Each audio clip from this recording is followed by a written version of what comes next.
खुलुमबाय स्टुडियोआव दं आं उदांस्रि मोसाहारि।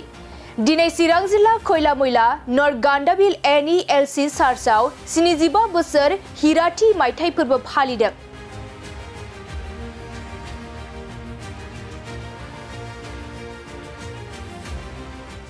कयल मयल नर्थ गान्दाबिल NELC चार्चआव 75 बोसोर हिराथि मायथाइ फोरबो फालिनायाव NELC चार्च ख्रिस्टियान धोरोमनि सुबुंफोरजों लोगोसे बिटिआरनि मावफुं सोद्रोमा रनजित बसुमतारी आरो निसिमा बियाबनि MCLA जेम्स बसुमतारीआबो बाहागो लायो।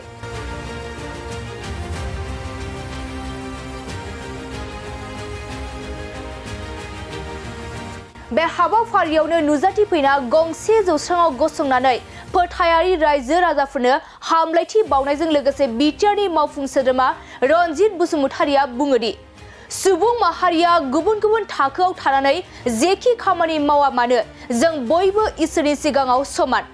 नंगौ, सुबुं माहारिया थांनानै थासान्दि माब्लाबा दोहोन दौलतनि माब्लाबा राजखान्थियारि बाथ्राखौ लानानै बाथ्रा दान्थेज्लायो होनना बिटिआरनि मावफुं सोद्रोमा रनजित बसुमतारीआ खौरांगिरिनि सिगाङाव बुंथिदों।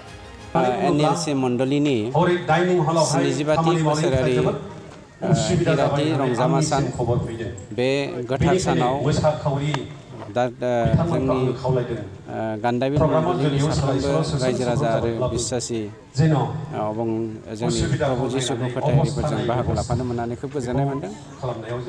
आसा खालामदों दिनै 75थि जोंनि हिराथि रंजामा सानखौ फालिनायजों लोगोसे बर' हारिनि गेजेराव सान्थि आब्रुथि आरो खौसेथि लाबोनायाव बे मण्डलिया दैखुनजि जानानै थाथों आरो इसोरजों जेब्लायबो दाव दाव खालामजाथों बेखौनो आसा खालामदों। सार MCLA बिथां निसिमा MCLA बिथां जेम्स आरो नोंथांजों मोनसे स्टेजआव जों जयै नुदों सार।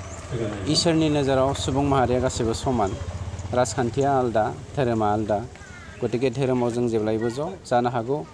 राजखान्थियारि बिथिङाव जोंहा माखासे आइडिय'लजिकेल कनफ्लिक्ट थायो, खिन्थु धोरोम बिथिङाव जोंहा कनफ्लिक्ट थाया।